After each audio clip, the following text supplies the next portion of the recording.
In the previous video, we created the data frame BRICS, containing some basic data on the BRICS countries. Here it is again. The code here makes sure that the rows and columns are given appropriate labels. This is important to make accessing columns, rows, and single elements in your data frame easy. Now that's exactly what I'll show you in this video. What a coincidence. There are numerous ways in which you can index and select data from data frames, so we'll take this step by step. First, I'm going to talk about how to use square brackets. Next, I'm going to tell you about advanced data access methods, lock and ilock, that make Pandas extra powerful. Suppose that you only want to select a country column from BRICS. How to do this with square brackets? Well, you simply type BRICS and then the column label inside square brackets. Python prints out the entire column, together with the row labels. But there's something strange here. The last line says name, country, dtype, object. We're clearly not dealing with a regular data frame here. Let's find out about the type of the object that gets returned, with the type function, as follows. We're dealing with a Pandas series here. In a simplified sense, you can think of a series as a one-dimensional array that can be labeled, just like the data frame. Otherwise put, if you paste together a bunch of series, you can create a data frame. If you want to select the country column, but keep the data in a data frame, you'll need double square brackets, like this. If you now check out the type of this fellow, it's a good old data frame, this time with only one column though. You can perfectly extend this call to select two columns, country and capital for example. If you look at it from a different angle, you're actually putting a list with column labels inside another set of square brackets, and end up with a sub-data frame, containing only the country and capital columns.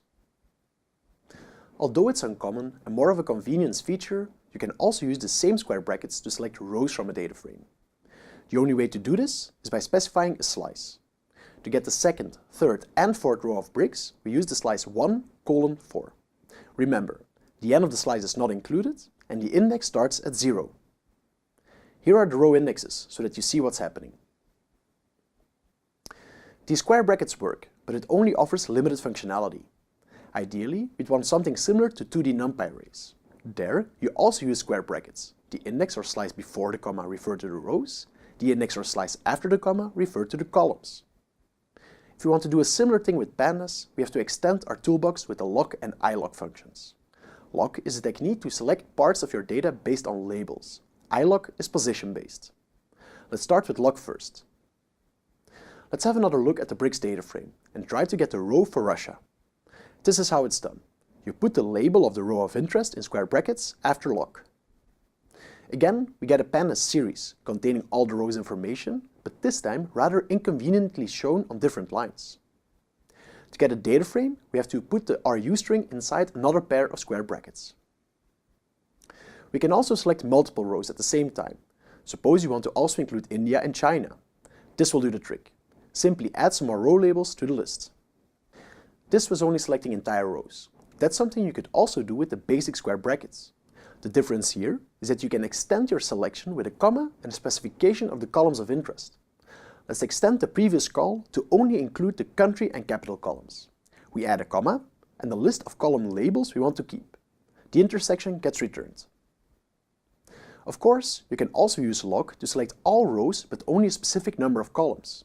Simply replace the first list that specifies the row labels with a colon, a slice going from beginning to end. This time, the intersection spans all rows, but only 2 columns. So let's take a step back. Simple square brackets work fine if you want to get columns. To get rows, we can only use slicing. The lock function is more versatile. You can select rows, columns, but also rows and columns at the same time.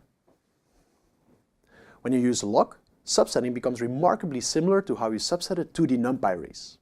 The only difference is that you have to use row labels with lock, not the position of the elements. If you want to subset Pandas data frames based on their position or index, you'll need the ilock function. Let's cover the same examples as with lock and start with getting the row for Russia. In lock, you use the RU string in double square brackets to get a data frame, like here. In ilock, you use the index 1 instead of RU. The results are exactly the same. To get the rows for Russia, India and China that was coded like this when using lock, you can now use a list with the index 1 to 3. Again, the same result. To in addition only keep the country and capital column, which we did as follows with lock, we put the indexes 0 and 1 in a list behind the comma, referring to the country and capital column. Finally, you can keep all rows and keep only the country and capital column in a similar fashion. With log, this is how it's done. For ilog, it's like this. Log and ilog are pretty similar. The only difference is how you refer to columns and rows. I know all of this could be a lot to take in, but actually there's much more to talk about in Pandas. But that's something for more advanced courses though. For now, head over to the exercises to master indexing and selecting data.